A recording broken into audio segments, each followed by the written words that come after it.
పవిత్ర గోదావరి నదీ తీరంలో వెంచేసి ఉన్న శ్రీ ఉమా మార్కండేయ స్వామి దేవాలయంలో శిథిలమైన ధ్వజస్తంభం స్థానంలో నూతన ధ్వజస్తంభం పునర్ప్రతిష్ఠ త్వరలో చేయనున్నట్లు దేవస్థానం మాజీ చైర్మన్ ఎన్నమూరి దీపు, ఆలయ ఈవో పెదపుడి రాజబాబు చెప్పారు.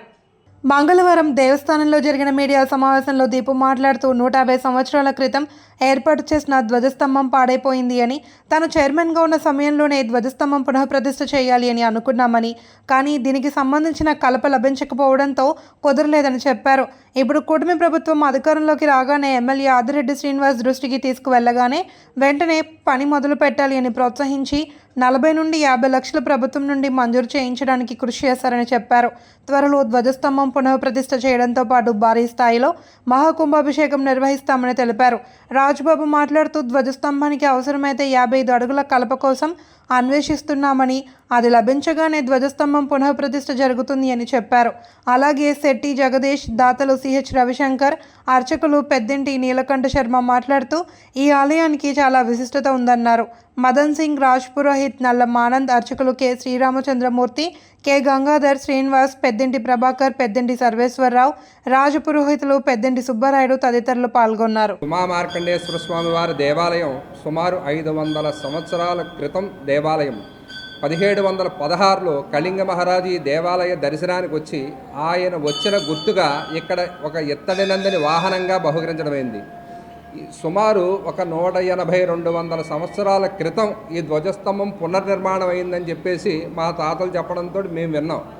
ఇప్పుడు ఈ ధ్వజస్తంభం ఏమైందంటే శిథిలావస్థకు వచ్చేసింది. అంటే ఈ వర్షాకాలంలో ఏదన్నా కూడా కొంచెం అది పడిపోవడానికి ఎక్కువ పరిస్థితులు ఉన్నాయి.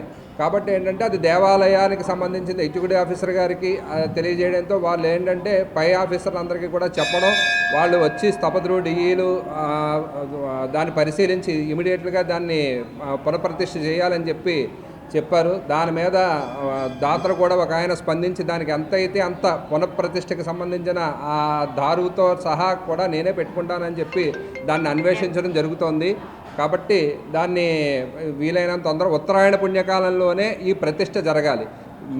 ఈ ప్రధాన మూర్తి ఎవరైతే ఉన్నారో ఆ మూర్తికి సమానమైన జీవం ధ్వజస్తంభంలో ఉంటుంది. కాబట్టి ధ్వజస్తంభం పునఃప్రతిష్ఠ చేయడం అనేది చాలా అత్యంత ఆవశ్యకం. ప్రస్తుత ధ్వజస్తంభం శిథిలావస్థకు చేరుకోవడం వలన ధ్వజస్తంభం పునఃప్రతిష్ఠ చేయవలసిన ఆవశ్యకతను దృష్టిలో ఉంచుకొని ఫైల్ మూవ్ చేయడం జరిగింది. దాత శ్రీ చెక్కా రవిశంకర్ గారు ఆర్థిక సహాయంతో ముందుకు రావడం వలన ఈ దాత సహకారంతో ఈ ధ్వజస్తంభం ఏర్పాటు చేయడం జరుగుతుంది. దేవాదాయ శాఖ అధికారులకు ఎప్పటికప్పుడు నివేదిక సమర్పిస్తున్నాము.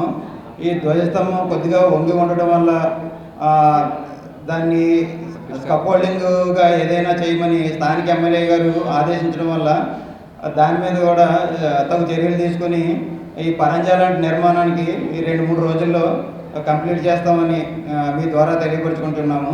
ఆగమం ప్రకారంగా దానికి ఉన్నటువంటి నియమనిష్టల ప్రకారంగా దానికి ఉన్నటువంటి నిబంధనల ప్రకారంగా ఆ కొలత ఏదైతే ఉందో 55 అడుగులు కొలత సోమింద కర్ర గురించి తిరిగాం, కానీ ఎక్కడ కూడా లభ్యత లేదు. అలాగే ఈ గడిచిన నెలలో 2వ వస్తున్నాం, రేపు మళ్ళీ కూడా వస్తున్నాం మేము. సో ఈ కథ దొరకగానే మేము దాని ప్రతిష్టా కార్యక్రమం అది కూడా పెద్దలు నిర్ణయించినటువంటి తేదీకి ప్రతిష్టా కార్యక్రమాలు జరిగేలా చూస్తాం.